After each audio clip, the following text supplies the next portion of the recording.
За, хуульчин хариулт нэвтрүүлгийн 2025 оны 3 сарын 29-ний дугаар эхлэхэд бэлэн боллоо. Хуульчин хариулт нэвтрүүлгийг хуульчин хариулт фейс хуудаснаа болон за өмгөөлийн цэцэн хуульч консалтинг хуулийн фирмтэй хамтран бэлтгэдэг.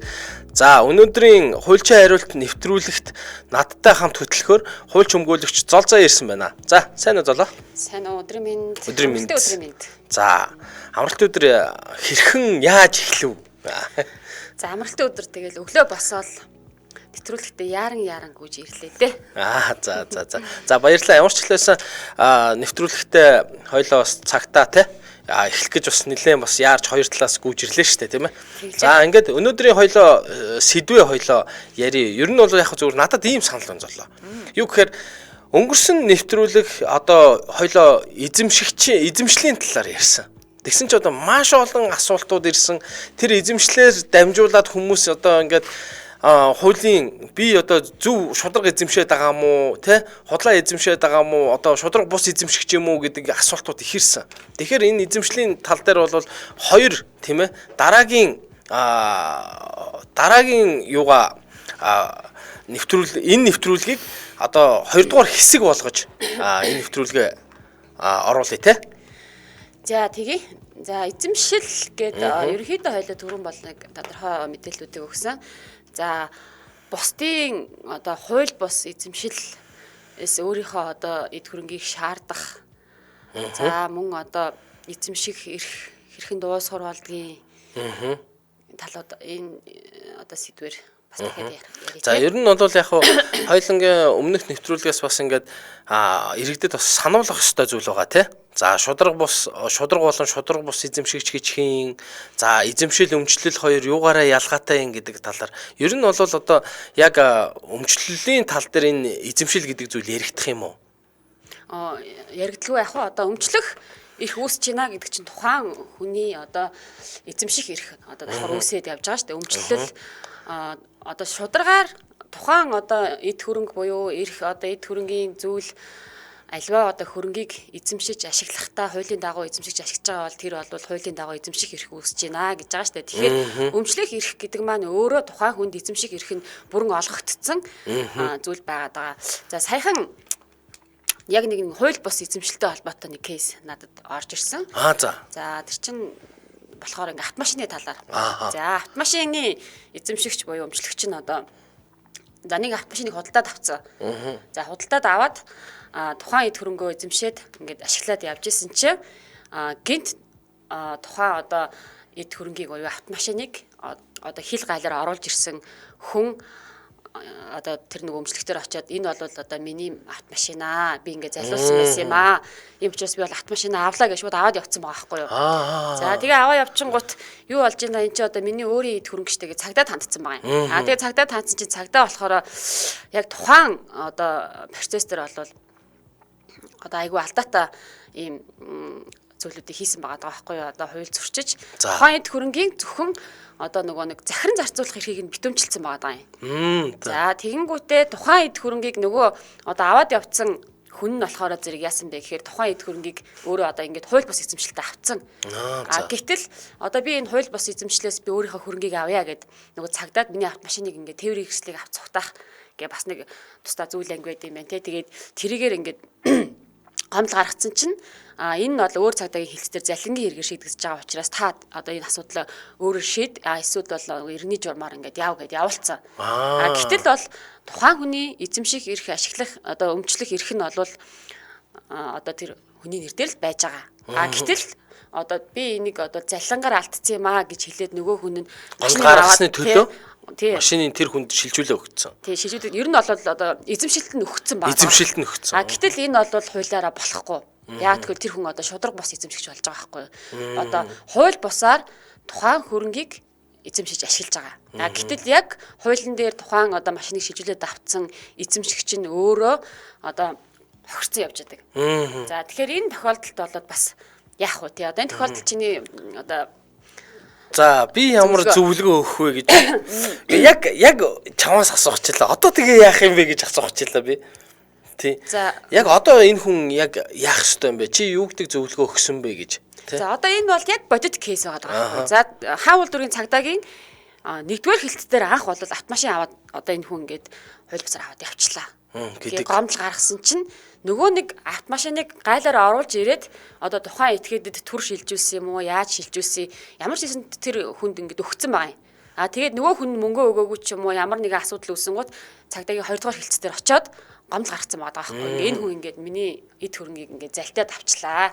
Энд бол ингээд заллан эхлэх гинт хэргийн шинжтэй үйлдэл байгаамаа шалгаж өгөөч гэдэг. Мөнгө төгрөгөө төлөөгүй ч гэдэг юм тий. Тэгэнгүүт нөгөө нэг хохирцсан байгаа хүн чинь одоо машин унаал явж штэ манай одоо өмчлөгч. Гэтэл нөгөө хүний чинь шууд зогсоогоол машина авлаа гэл тэр нөгөө захиран зарцуулга эрхийн төдөлзүүлэн гутаа хаана явж байгааг мэдээ шууд машин аваад ингээд явцсан байгаа байхгүй. Тэгэнгүүт нөгөө цагдаагийн 1-р хилцэл чи яасан бэ гэхээр энэ болохоор цагдаагийн 2-р хилцэл шалгагдаж байгаа учраас энэ хэргийг хаалаа ингээ хаацсан.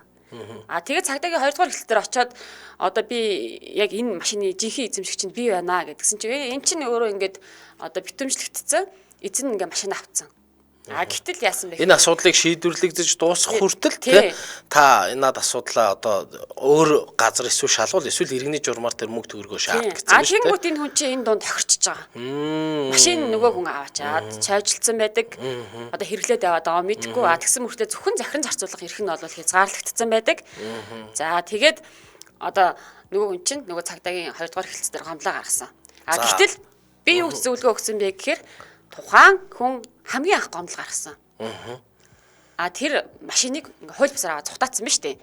Тийм учраас тэр гомдлыг хаасан үнэлэхгүй байна. Энэ дээрээ одоо та нар сэргээж энэ миний эзэмшлийн эд хөрөнгийг авчиг. Энд чи одоо өөрөөр хэлбэл хууль бусаар тэр машиныг аваа явчихж штэ. Булаагаад аваа явчихж байгаа байхгүй юу? Ер нь бол тэгэхээр ийм гэмт хэргийн шинж энд бол харагдаад байгаа учраас энэ бол хууль бусаар одоо миний хөрөнгийг эзэмшиж байна. Тэгэхээр энэ хууль бус эзэмшлээс миний эд хөрөнгийг авч өг. Дээрээс нь энд ингээд одоо булаах авч цухтах ийм гэмт хэргийн шинж бол харагдаж байна гэдэг байдлаар цагдаад одоо гомдлоо өгсөн явж байгаа. Гэтэл энэ бас ингээд агүй төвхтэй. За иргэний журмаа шалгуулыг одоо өөрийнхөө эд хөрөнгийг бусдын хууль бус эзэмшлээс авъя гэд ингээд шаардж болно.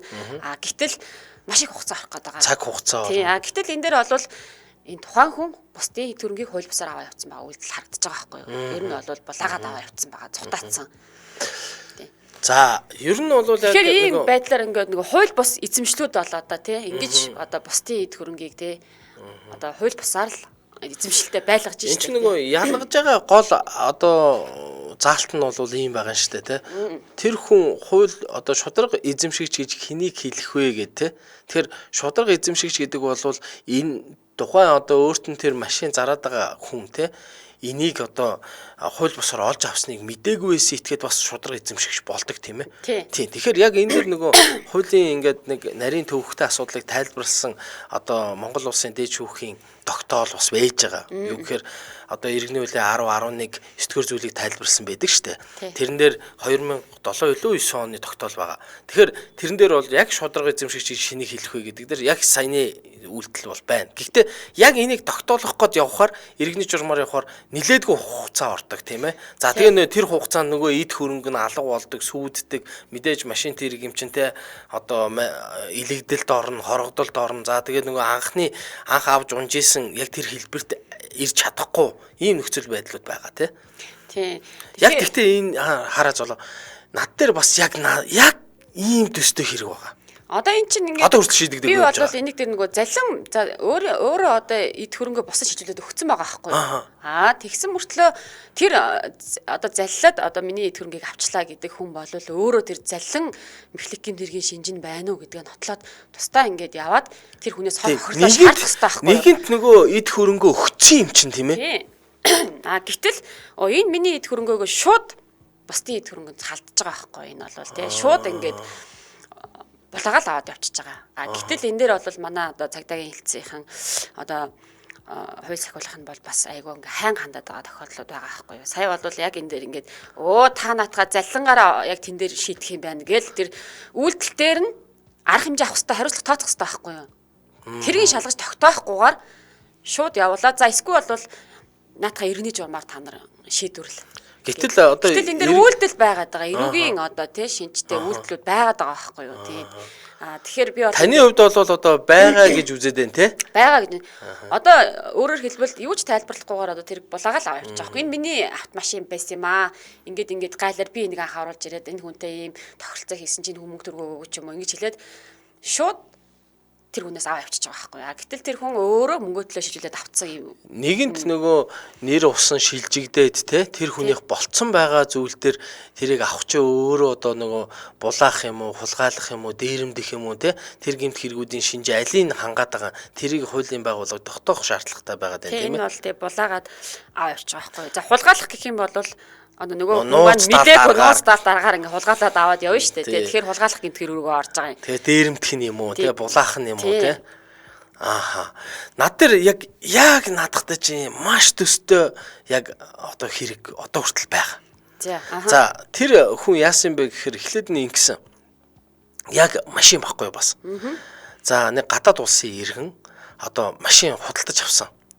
За тэгээд машин худалдаж авсан чинь нөө машина унаа явж исэн чинь за одоо таны нэр дээр ингээ шилжүүлж өгнө л гэдээсэн юм байна. Тэгэд 160 гаруй сая төгрөг өгсөн. Дахиад нэг 80 сая төгрөг дутуу хийсэн. Нэлээд үнэтэй машин. Гэтэл 80 сая төгрөгөө за тэгвэл шилжүүлж өгөхөр чинь би 80 өгье гээд 160-ын л өгсөн байсан. За ингээд явж исэн чинь дахиад гинт нэг хүн гарч ирээд би наад чамд машин зарсан хүнд чинь би наад машины чинь би нийлүүлсэн юм аа. Энэ хүн надаа чи хэдэн төгрөг өгсөн гэсэн чинь 160 сая төгрөг. Надаа нэг төгрөг чирээгүйгээд машин аваа ийцэн. За тэгээд нөхөр мөнгөчгүй машинч болсон. За энэ талаараа цагдаагийн байгууллагт гомдол гаргасан. За цагдаагийн байгууллагт гомдол гарангуут энэ одоо гадаад улсын иргэнээс гарсан гомдол учраас тусгай субъектийн шалгах субъектийн гомдлын дагуу шалгах одоо цагдаагийн ерхий газар дээр залим эхлэх гэмт хэргийн газар дээр тэр шалгагдаад тэгснэд дүүрэг рүү шилжүүлсэн ба. Тэгээ тэндээ очиж 2-3 жил дарагдцсан. За ингээд нөхөр юунд хандж байгаа байхгүй надад хандж байгаа. За тэгэнгүүт нь би за та одоо анханасаа иргэний журмаар явах үжээ. Өөрөөр хэлбэл та хоёрын хийсэн үйлдэл бол тэр эрүүгээрээ тэр гэмт хэрэг үйлцэн гэдэг тогтоогдоод ингээ явдсан байгаа зэ. Эхний ээлжинд миний зүгээс тэ өгсөн мөнгөө тэр чинь нэг хилцэл ч юм уу нэг юмний одоо тэ дагуул тэр мөнгө шилжих гээд байна шүү дээ. Гэтэл тэр хилцэл хийгдсэн юм уу гэхээр хүчин төгөл дээр бус хилцэл хийгдсэн байх магадaltaй. Өөрөөр хэлбэл хин нэгэн этгээдийн өмч биш юмыг нэг өөр этгээд зарчгаар хүчин төгөл дээр бус хилцэл болж байгаа. За дээрэс нь тэр хүчин төгөл дээр бус хилцэл гэж тооцогдож байгаа бол иргэний хуулийн 492 дугаар зүйлийн 1-ийн 1 заасан тий үнэлгээ үүрэг хөрөнгөцсөн байна гэдэг нь тогтоогдож шаардах хэрэг нь үнэлгээ үүрэг хөрөнгөцснөөр үүсээ явчихж байгаа. За тэгэхээр яг ийм нөхцөл байдал үүссэн учраас энүүгийнхээ дагаа иргэний журмаар шалгаад гисэн. За тэгээд цагдаа магдаар ингээд холбогдоод ирсэн чинь одоо юу болцсон явж байгаа гэж одоо энэ эрүүгээр шийтгэгдэх юм байна гэд одоо цагдаа саяхан эрүү үсгэж байгаа. Тэгэхээр нөгөө нэг хэргийг олон байдлаар өгж болохгүй шүү дээ, гомдол өгж болохгүй. Яг гэвэл нэг л үйлдэлд тэр нь эрүүгийн гэмт хэрэг байх юм бол иргэний жураар гомдол өгөх нь одоо боломжгүй. За тэгэхээр иргэний ч гэсэн хэрэгсэхгүй болчих. За ингээд яг ийм маргаан явж байгаа. Тэгэхээр яг энэ зүйл бол жоохон ер нь одоо нэг иймэрхүү юм хийдэг бас хүмүүс бига болчуудаа гэж би харж байна. Юу гэхээр нөгөө биендээ худлаа тий минийх чинийх гэж ингээд тэгээ хүний имийг аваад мөнгөний нэг нь завшаад нөгөөх нь тээврийн хэрэгслээ аваа явчихдаг. Иймэрхүү бас ажиглагдаж байна гэж би харж байна л та. Би бол энэ дээр юу гэж зөвлөсөн бэ гэхээр иргэний журмаар шалгуул гэж байгаа юм. Угаасаа өмчлөгч нь мөн эзэмшигч нь мөн гэрчлэгээр ингээ гараад ирнэ. Иргэний журмаар тэр хүнд одоо тухайн хор хохирол учирсан юм уу те тухайн машиныг ингээд одоо тэр машинаагаа магадгүй машины бизнес эрхэлдэг хүн байлаа гэхэд машины одоо дахиж эргэлтэнд оруулах ч юм уу те тэндээс чи ингээд ашигаа олоод ингээд цаашаа явна. Иргэний журмаар бол тухайн одоо машины жинхэнэ өмчлөгч эзэмшигчийг тогтоохоосоо илүү хор хохирлоо шийдсэн дээр энэ дээр бол угаасаа тэр хүний өмчлөгч угаасаа тэр хүний эзэмшилд байгаа энэ хууль бусаар олоод авцсан энэ эд хөрөнгийг аваад явж байгаа тэр яг үйлдэл дээр нь хариуцлага тооцоод яг тэр авч явсан үйлдэл дээр нь хариуцлага тооцоод энийг маш яаралтай шийдвэрлэж өгөх хэрэгтэй байхгүй юу? Яг үнэ. Энэ дээр бол иргэд за ингээд яваад тогтоолгоо дээр гэхээр гих шаардлага байхгүй. Энэ дээр бол тэртээ тэргүй энэ яг өмчлөл эзэмшил дээр нь маргаан байхгүй шүү дээ. Энэ дээр ингээд байж гин. Үйлдэл холбогдол дээр нь тийм ээ. Гэтэл энэ бол үйлдэл холбогддог. Яг тэр үйлдэл дээр нь одоо тэр хүний буруутай үйлдэл харагдаад байгаа байхгүй юу? Харагдаад байгаа тийм. Тэгэхээр тэрийн шалгаалт тогтоогоол маш яралтай шийдвэрлэж өгөх ёстой. Гэтэл энэ дээр бол ингээд энэ иргэний журмаар энэ тэн дээр ингээд шийдэгдэж байгаа гэд ингээд болоод бас шүүхийн шийдвэр гаргахаас өмнө өөрсдөө нэг шийдвэр гаргаад тэрийгээ ингээд те хууль ёсны юм шиг тайлбарлаад байгаа нь бас шудраг босгоод байна шүү дээ тийм ээ. За ингээд Улаанбаатар хотод 2025 он 3 сарын 29-ний өдрийн 11 цаг 33 минут болж байна. За ингээд эфирийн утсыг нээж байна. Та бүхэн одоо манай энэ нэвтрүүлэгт холбогдсноор за мэрэгжлийн хуульч өмгөөлөгч нараас за өөрт тулгарч байгаа эрх зүйн талаарх мэдээллийг аваарай. За тэгэд эфирийн утас бол 77 77 38 83. За тэгэд дахиад нь зарлая 77 77 38 83. За энэ бол яг Монголд та бүхнээс шууд авах дугаар. За мөн гадаад улсаас бол 77 77 88 30 гэсэн дугаараар авах юм байна. Намайг бас найруулагч маань бас хэлээд исэн. За гадаадаас хүмүүс холбогдох гэж чадахгүй байна. Та энэ дээр ингээд аваатгаач гадаадаас хүмүүс холбогдоод идэм байх гэж асууж илээ. За ингээд эхний дугаарыг авъя. За өдрийн мэнд. Өдрийн мэнд. За сайн байна. Сайн байна. За танай нэвтрүүлгийг сонсч явж байгаа харин сая холбогдчихлээ. За надад нэг юм асууц байна. За манай байгууллага нэг хувь хүнтэй гэрээ байгуулад Пакистаны ажил наадах гэдэг 1000 гаруй метр квадрат Пакистаны ажил наадах гэдэг. Яг 30 хэдэн сая төгрөгийн гэрээ байгуулад өөрсдөө нөгөө нөхөр маань нэг 10 хэдэн сая төгрөг аваад явуулсан байгаа. За тэгэнгүүт хийсэн ажлын хугацаанд зэрэг нэг 5 сая 6 сая төгрөгийн ажил хийчихэд тэгээ нөгөө нөхөр маань тэнцэж ажил хийгээд тэгж 5 баан виз юм биш үү, ингэж юун виз юм биш үү гэдээ буцаа явуулсан. Ажлаа хаяа явуулсан. За тэгэнгүүт нь бид нар 5 баага бэлэн болгочихоо сая юу яхтан зэрэг болгохтан зэрэг бид нар танахыг хүлээж чагаад өөр ажил руу орцсон. Одоо биднэрт мөнгө хуугаад авсан буцааж өгөх мөнгө байхгүй гэдэг. За энэ тохиолдолд яах вэ? Энэ юм яриад байгаа. Тий. За таны асуултанд хариулъя. Баярлалаа. Та радиогоор хариулт аваарай. За та хариулах уу? За ажил гүйцэтгэх гэрээ хийж агаад за ажлаа дундаас нь орхиод явцсан юм байна тий. За энэ тохиолдолд гэрээнд бол одоо гэрээний үүрэг бэлэгдээгүй байна. За гэрээний одоо гол нөхцөл нь юу байдаг вэ? Ер нь бол ажил гүйцэтгэх гэрээ нийтлэхээр бол мэдээж одоо үүргээ шударгаар зохих ёсоор биелүүлэх ёстой байдаг. Гэтэл энэ хүн бол үүргээ зохих ёсоор шударгаар биелүүлээгүй байна. За бас нөгөө талын буруутай үйлдэл бол бас харагдаж байна. За энэ дээр юу харагдаад байна? Захиалагчийн буруутай үйлдэл. За яг тухайн одоо ажил хийх нөхцөл боломжоор нь сангаж өгөх үүрэгтэй байдаг. За энэ гэрээндээ бол одоо юу юугээ тохиролцсон бол мэдэхгүй байна. Яг хугацаа байх хэвээр гэрээнд одоо яг ийм хугацаанд ингэж энэ ажлыг ийм байдлаар гүйцэтгэнэ гэсэн юм бол гэрээний заалтууд байгаа ах гэж үзэж байна. За тэгээд мэдээж одоо мөнгөний авцсан тэгээд тухайн ажлыг гүйцэтгэх ёстой учраас бол энэ ажлыг гүйцэтгэх ёстой. Үгүй бол талууд одоо гэрээгээ цуцлаад үр дүнгээ дүгнээд тэгээд одоо шаардлага одоо гэрээний үүргийн бэлтгийг шаардах уу, аль зүйл одоо тийм мөнгөө шаардах уу гэдгээ болвол энэ хүн өөрөө сонгож болно тий. За одоо энэ ажлыг ингэж одоо дуустал нь хийлгүүлэхийг одоо даалгах ч юм уу те гэрээнийхээ тэдэн заасан үүргээ биелүүлээгүй учраас энийг ингэж биелүүлээ. За мөн энэ гэрээний үүргийг биелүүлээгүй учраас ийм хор хохирол манад учирсан учраас гээд гэрээний үүргийн хор хохирол одоо гэрээ цаашаа үргэлжлээгүй гэрээ цуцсантай холбоотой хор хохирлыг бол шаардаж болно. За нөгөө тал нь бол за бас бас нотлох ёстой. Ягаад энэ одоо тий үүргээ гүйцэтгэгээгүй, ягаад ажиллаа хийгээгүй, одоо тухайн ажил хийхэд саад учруулсан ямар үйлдэл нөгөө талаас одоо учруулсан юм бэ гэдгээ тогтоогоод тэгээ хоёр талаас нь бол хэрвээ одоо дараагийн шатанд шилжих юм бол шүүхээр энэ асуудлыг бол шийдвэрлэх одоо боломжтой. Шүүхээр шийдвэрлүүлэх нь одоо бол хэрвээ бүр ингээд тохиролцоонд хүрч чадахгүй бол талууд шүүхээр асуудлаа шийдвэрлүүлэх байна гэж би нэг зүйлс бол ингэж харж байна. За баярлалаа. За дараагийн сонсогчийг авъя. За өдрийн мэнд. Өдрийн мэнд. За За би нөгөө гэр бүлийн үнтэй маргаад их олон жил болж байгаа юм. За. Энэ болохоор нөгөө хогшгийн төр тоодод намайг одоо баг 100-аад одоо цагдаад өгч шалгуулсан гэдэг. За танаа эхнэр үү? Тий. За. Ингээд ерөөсөө ингээд нөгөө хүчирхээлийн эсрэг үндэсний төв шүү дээ. За тий. Бид 2 удаа ороод ингээд хүчирхийлүүлсэн ингээд баахан хүүхдүүд аваад орчдөг. Тэгээд цагдаа шалгахаар хүчирхийлсэн байхгүй наа гэж хэргийг хаачдаг. За. Тэгээд ингэж явсараад нэг удаа нөгөө юу яах гээд ихний хайлгаанд болох гээд асараа дэмжих гэдэг нэг тусал тарай хэлдэг шүү дээ.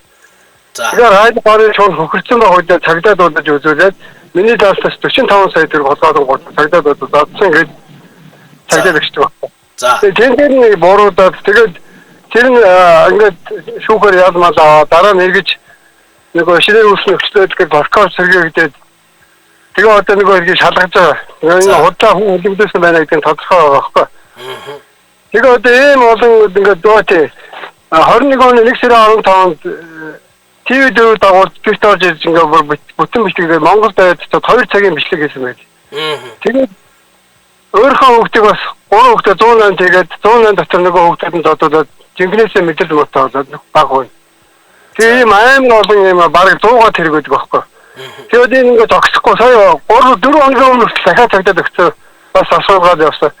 Тэгээд энэ ийм сэтгцийн асуудалтай юм нэг яг сэтгцийн үнэлэгт очихаар эрүүлгээд гаргаад байдаг. Тэгээ ийм 20 гаруй гинт хэрэгцээ өөрөө ч эрүүгийн хэрэг хийжсэн баримт нь байгаа. Ийм олон гинт хэрэг хийсэн хүн борчлоо тэгээ хүн гүтгэл ингээд тогсоодог цагдаагаар одоо ерөөсөө нэг ч одоо ажил төрөл хийхгүй ямар ч боломж олохгүй ингээд зогсоодог би уулгаач юм шиг цагдаагийн газар хүүхдийн байгаа шүүхийн гадаа ингээд байж байгаа. Тэгээ ингээд бүр ингээд хийлгүйг алгаа амар хэцүү. За танаас нэг юм асууж болох уу? За нэг юм асууч. Та ер нь өөрөө ингээд таны ярианаас ингээ харахаар та өөрөө ингээ хүчирхийлд ороод байгаа хүн байх шиг байна л да. Сэтгэл зүйн хүчирхийлд миний танхим туслаад хамар оглоод тэр иргэдээ тэр чи эрүүг хэрэг авч яасан байхгүй. Тэгээд хүүхдүүдэд додсон хэрэг болтой дэдэн зугаар байгаа. Тэгээд цагдаа дээр очихоор тэгэл дарга энэ хэргийг яах гэж авсан битээ шалгаараа гэсэн гэл тэг ингээ хүүхдүүдэд додсон хэрэг зөндөө шалгуулаад тэгээ ерөөсөө ингээ нөгөө цагдаатай явуулдаг учраас бүх хэргийг хаачдаг. Анх энэ за ерөнхийдөө ойлгосон. Танаас ингэсэн байгаа. 16 онд 2 удаа гэрэл өвчлөл хийсэн ингээд шүүхэд юу өгсөн байгаа байхгүй. Тэгсэн чинь тэр цагдаа 18 онд ажилд орж ирсэн. Төгсж ирээд. Тэгээд одоо гिचний маш олон юм байгаад байдаг. Тэгээд би одоо энэ хүнийг одоо хүний нэр үлдэнд ингэж байнга давтдаг ханддаг ингэж одоо хүчигэл дэвтэг энэ цаар би юу голд гомд өгөх гэхээр би одоо хаана хандах уу яах вэ гэх. За ойлголоо. Тэрний асуултанд ч хариулъя тийм ээ. За баярлалаа. Тэгээд бүр хоёр ч байр байхгүй болсон шүү дээ. За. За би хаана хандах вэ л гэдэг. За хариул. За. Ер нь бол яг хаа сая энэ хүний ярианаас харахад бол нэгдүгürt бол өөрөө бол бас ингээд маш их тийм сэтгэл зүйн одоо тийм хүчирхийлд ороод байгаа юм шиг тийм мэдрэмжийг авж байна. Юу гэхээр энэ хүний хувьд бол маш их олон удаа одоо цагдаагаар шалгуулсан гэж өөрөө хэлж байна те. За түүнээсээ бол сэтгэл зүйн дарамтанд ороод за дахиад одоо юу гэдгийг дахиад л бас шалгуулж байгаа юм шиг байна нөгөө талаас. За нэгдүгürt бол энийг шийдвэрлэх ерөнхийдөө ганц л арга зам байгаа. За тэр нь юу юм бэ гэх юм бол тусдаа амьдарч үзэх тий хамтын амьдралаа одоо бас тусдаа нэг хэсэг амьдрах. За тэгжээж энэ хүмүүсийн хоорондох учир зүй тайлагдана. За сая сонсоод ахад бол ерөнхийдөө бол дандаа одоо хамтал байж байгаа юм шиг байна. Ер нь одоо хүртэл тийм ээ өөр хүүхдүүсээ бодоод ч байдаг юм уу байр орон сууцнаасаа болоод ч байдаг юм уу ямар ч л байсан хамт амьдраад байгаа юм нөхцөл байдал харагдаж байна. За тэгэхээр хэрвээ одоо тийм байгаа болвол та одоо шүүхээр хязгаарлалт тогтоолгох тийм ээ шүүхэд бас хүсэл төгж болно. За гэр бүлийн этгээд нь те надад ийм одоо иймнууд үйлдээд байна хитрхи их шүү дээ. Сая сонсоход бол 100 байна. 100 ширхэг би гомдол өгсөн гэж яриад байна тийм ээ. За тэгэхээр 100 ширхэг гомдол өгөх чинь энэ бол нэгдүгээрт одоо тэр хүний дааж чадашгүй олон гомдол шийдэгдэх гээд шүү дээ тийм ээ. Тэгэхээр энэ асуудал нь өөрөө одоо бас нөө сэтгэл зүйн тийм хүчирхийл үлдэж байгаа те хэлбэр байж магадгүй юм аа. Нэгдүгээрт. За хоёрдугаар та дүүргийнхаа гэр бүл хөгжлийн газарт хандаач. За тэнцэнээс тусдаа юм дүгнэлт гаргуулаа. Танд одоо үнэлгээ танаа гэр бүлд те үнэлгээ хийх ёстой. үнэлгээ хийгээд энд бол ингэж одоо энэ бол сэтгэл зүйн хүчрэл үлдэж байгаа юм байна ч гэдэг юм уу тийм ээ. За тийм үнэлгээг бас гэр бүл хөгжлийн газар хийдэг. Та тэр лөө бас нэг хандаад үзээрэй гэж хэлмээр байна. За 3 дугаарт хамгийн чухал нь бол ерөөсөө сэтгэл зүйчд бас нин тэр хүнд хандах хэрэгтэй байна. Та өөрөө тайван байж та өөрийнхөө эрхийг хамгаалж чадна. Өнөөдөр одоо уцаар ярихдаа л нэг иймэрхүү байдалтай тий ярьж байгаа хүн чинь одоо яг энэ байдлаараа хуулийн хүчний байгууллагад очиод гомдлоо гаргавал хинт сонсохоос ингээд хашраад тий энэ одоо ямар юу ороод ирвэл гин. Тэгэхээр та өөрийнхөө сэтгэл зүйг бас эмчлээрэй гэж бас зөвлөмөр байна. За ийм одоо эхний ээлжинд эхний алхам ийм алхмууд хиймээр байна гэж зөвлөмөр байна. За танд нэмэх юм байна уу? Тэ ер нь бол нэг байн гомдол гаргадаг юм хүмүүс бас байдаг л та. Тэгээд 100 гаруй гомдол гэдэг ингэж байна. Тэгээд энэ яагаад шалгагдаад тогтоогдоод ингээд дараагийн шатны арга хэмжээгээр шилжээгүй бэ гэдг нь бас мэддэхгүй байна л та. Тэгэхээр яг энэ дээр бол хэрвээ бүр одоо маш юм хэцүү нөхцөл байгаа бол яг хуульч аваад тэгээд би ер нь одоо тий намайг ер нь ямар төрлийн гэмт хэрэг толбоод байгаа юм аль эсвэл бидний ямар эрхийг зөрчөөд байгаа бидний хооронд ямар харилцаа ингээд маш удаан хугацаагаар ийм байдлаар үргэлжлээд байгаа юм бэ гэдгээ тодорхойлуулад тэгээд яг ингээд нэг зэгцтэй нэг мөсөн юм шийдвэр гаргасан дээр эрэлдээ тусдаа амьдруулахыг даалгаж болно шүү дээ шүүхээр тий маш олон юм зохицуултууд байдаг яг гэр бүлийн хүчирхийлэл гэр бүлтэй холбоотой. Тэгэхээр та бол сайн ингээд ярихад мэдээж маш ингээд ийм сандарсан ийм байдалтай ярьж тэгээд дээрэс нь 100 гаруй гомдол гэдэг чи одоо бас юу гэсэн үг үү те. Тэгэхээр энэ бол зарим хүн нэг ч гомдол авч үзэхгүйгээр одоо те амьдрч дуустдаг штэ тийм ээ. Тий. Тэгээд тэрийг ингээд хандаа цагдаагийн байгууллага нь яагаад ингээд удаа дараа энэ ийм үйлдэл гаргаад байгаа. Энэ дээр нь одоо арга хэмжээ яагаад авахгүй байгаа юм те.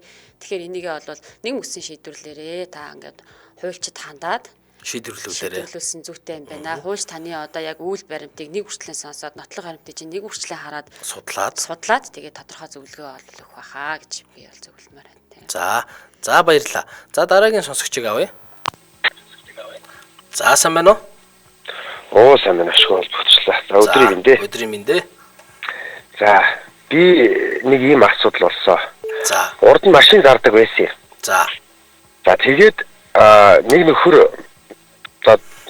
нэг нөхөр надаас би нэг машин зардаг байжгаад нэг найзаасаа худалдаа авах гэрээгээр манай нөхөр одоо тэр нэг найз маань одоо ер нь бол G class тэр үед 22 гэсэн номертой G class-ыг өөр хүнээс манай тэр найз маань худалдаа авах гэрээгээр худалдаад авсан байсан. За тэгээд тэр найзаасаа би одоо юу гэдэг хоёр машин өгөөд нөгөө машиныг худалдаж авахгүй юу?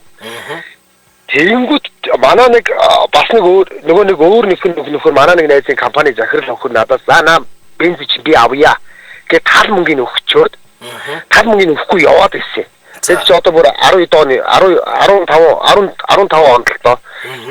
Тэгээд эдийн засгийн хямраад нөгөө нөхөр чинь сүүлдээ мөнгө өгч чадхаа болоод тэгэнгүүтээ надаас болохоор за найзаа чиний машиныг би ингээд мөнгө өгсөн ч болохгүй байна. Банк ус тавиад чиний нэрийг мөнгө чи гаргаад өгчээ. Тэгээд чи надад нэрээ шилжүүлээд өгчих. Тэгэхгүй болохоор мөнгө гаргаж чадахгүй байна. Гингүүд нөгөө за дөнгөд итгээд би манай найзын компани захирал байсан болохоор итгээд нөгөө найзаагаа дуудаж ирээ за чи энэ хүний нэр дээр шилжүүлээд өгчихөө.